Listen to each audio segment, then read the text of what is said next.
Well, good morning, everyone. Thank you so much for being here with us today. We are super excited to have y'all. I'm here today with Ryan Meyer from PARIC, and we're going to be talking about the role of IT in software and software evaluation, and how partnering more closely with IT can really help amplify your software evaluation, get you the results that you're wanting. So without further ado, Ryan, if I can give it away to you, do you want to give us a little bit of a background about, your past in pre-con and your role today? Yeah, sure, absolutely. I started on the pre-construction side as an estimator. I spent the next 7 years. We have multiple departments that kind of focus on that. So our pre-con group, which focuses on $10 million and more. We have a self-perform group, and then a special project group, which does the smaller quick hitter jobs. Also spent another 3 years then in operations as a project manager, so seen both sides of the fence. I've always gravitated towards embracing technology and using it to solve our current problems in whatever role I was tasked with at the time. And then I originally started the technology manager role as a dedicated pre-con resource to help the rollout of Destiny Estimator as we transitioned from MC², and then also to take over the data manager portion as our pre-con director retired. But the role has kind of grown to be a resource that assists all of our departments. I get to help train 50 of my coworkers on our best practices. And one kind of neat thing, before I took this role, I'd often hear, it'd be great if we could ... you can fill in the blanks, but no one ever had the time to explore what that really meant. And so now I get to use what I know about today's technology and what's coming out in the future to help solve and accomplish these ideas.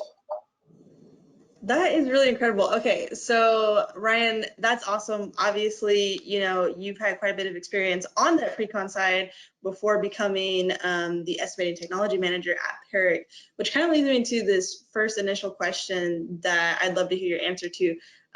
What's something that you wish estimators understood about your role as a technology manager? And kind of tying into that, what's like the biggest struggle you deal with when new software is being brought on to that pre-con team?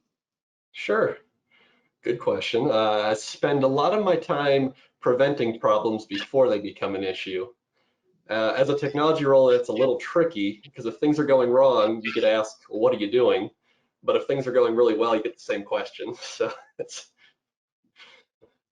but let's see, the biggest struggle, I think the biggest struggle I've seen is everyone wants to know what the new software is solving for, especially if they don't understand why the old software is getting replaced.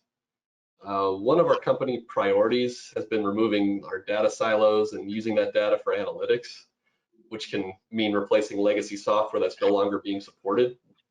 And then, of course, everyone wants that new software to be the exact same as the legacy software, and preferably much better. So setting expectations really goes a long way with that process. And another struggle I've seen with technology in general is just the learning fatigue. Technology is changing so quickly, and all our users have to learn the new technology or the new processes, and just at the rate it's happening, it's kind of hard to keep up, it seems. How do you and maybe kind of even just in your personal career, how do you handle learning fatigue? How do you make that a little bit easier on those that are going through it? So part of my role then again is I put together a lot of training content, or really I'm just a resource where if you need a call because you have no idea what's going on, you call me up and I'll drop what I'm doing and spend the next 30 minutes kind of guiding you through whatever your issues are. So I think that's the biggest thing we've learned, is just having someone who can help users who are struggling through this, because you're going to run into that. Gotcha. Yeah. So it sounds like having this point person set aside to really handle those things and dive deep into the technology, that's really crucial. Would you kind of agree with that? Yeah, but it's more, since I've actually done the roles, I know, when I get that call, I understand why that person's struggling. I know what they're trying to accomplish.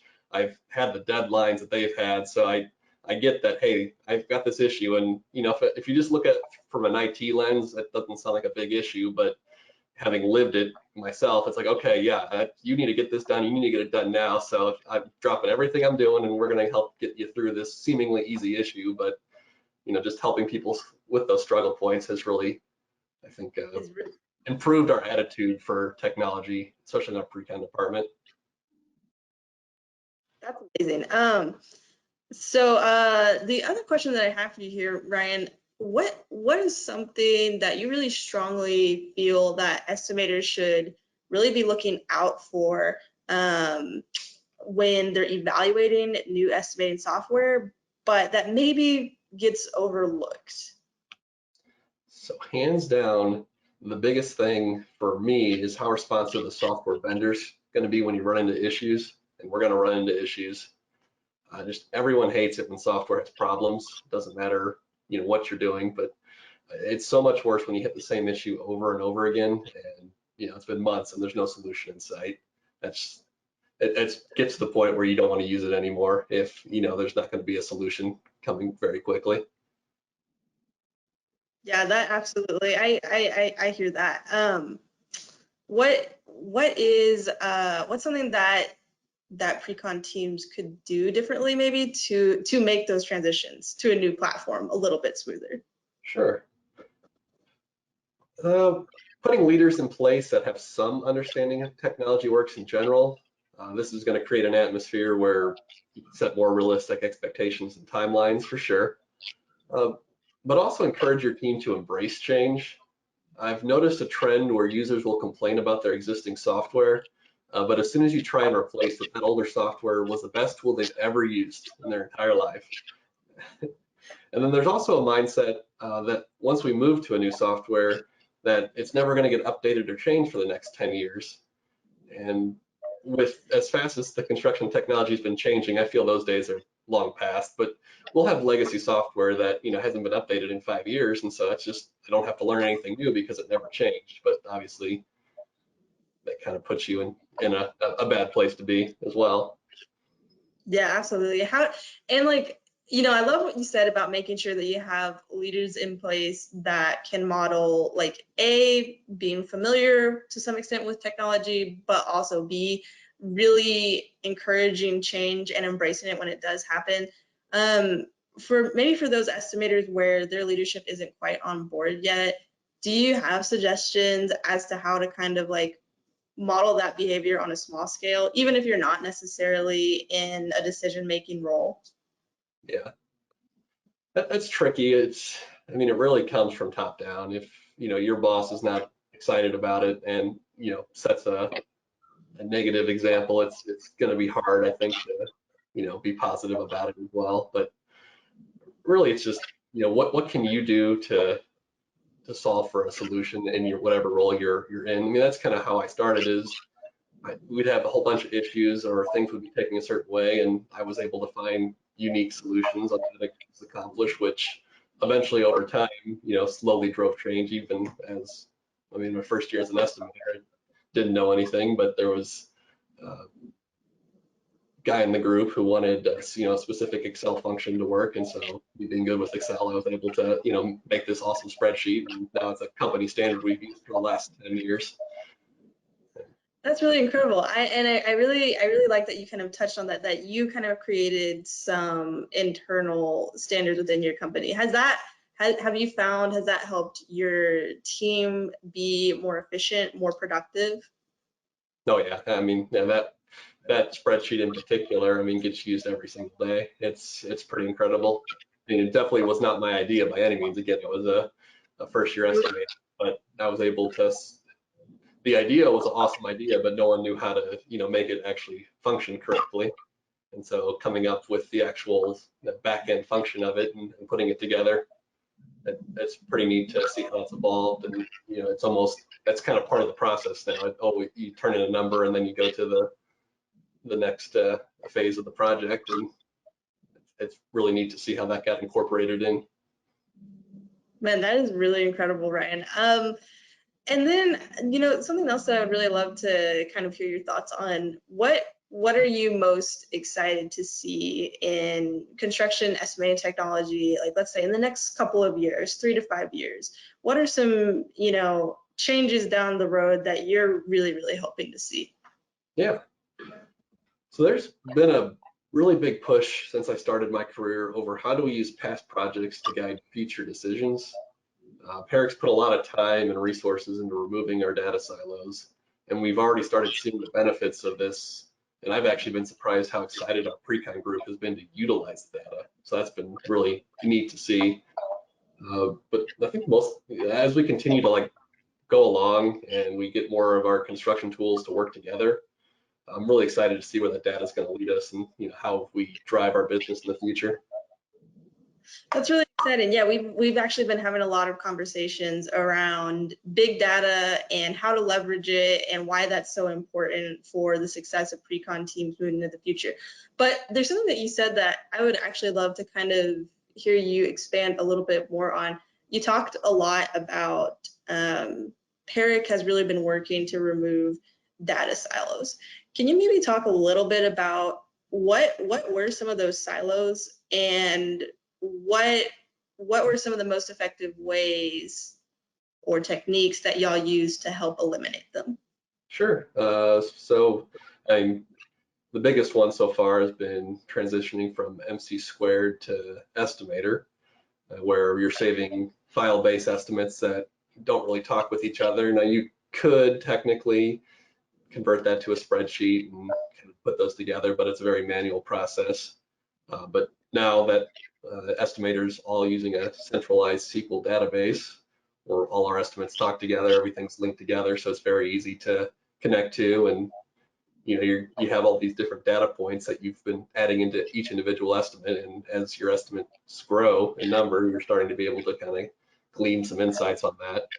So that one alone has been huge just in terms of pre-con, but it really ties down to everything. Our takeoff software has been file-based, and so transitioning away from a file-based system, just like I was talking about our group, we have a pre-con group and a self-perform group, and historically, a pre-con person would do whatever takeoff they needed, but it was in their own little sandbox bucket where they weren't talking with, and then our self-perform group does their own takeoff, and it's going to be a little different, but could the drawings have already been loaded for both groups so that you don't have to do that process and store data twice? Could there be efficiencies to working together to solve for this? And I think in the future there's going to be a lot more working collaboratively together between the different groups, especially on how we're streamlining our processes and able to work together as more instead of,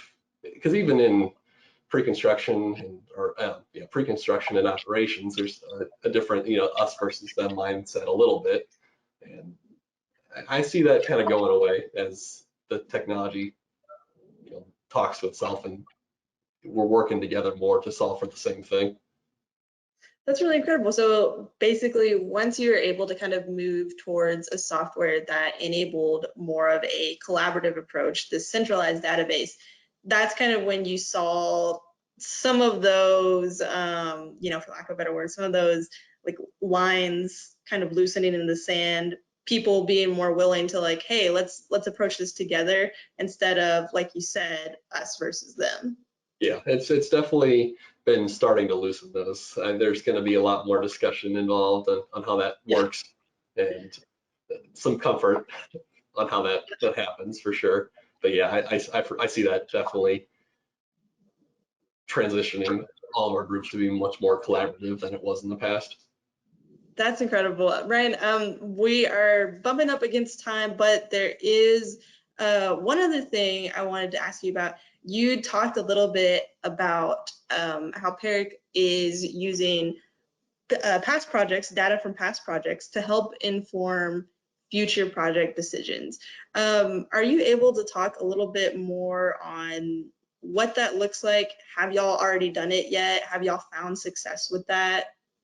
Yeah, so we've really about a year and a half ago, we started a real big push of getting everything into a Power BI solution where it's pulling from a dashboard, and we got together with a whole bunch of different people from our group and asked the question, what do we want to get out of the data? And it started off, okay, well, let's solve for this first piece, and as people saw that, they're like, yeah, it's cool, but you know, let's progress it and progress it. So over the last year and a half, I mean, it's really, I mean, completely changed from what it looked like a year ago.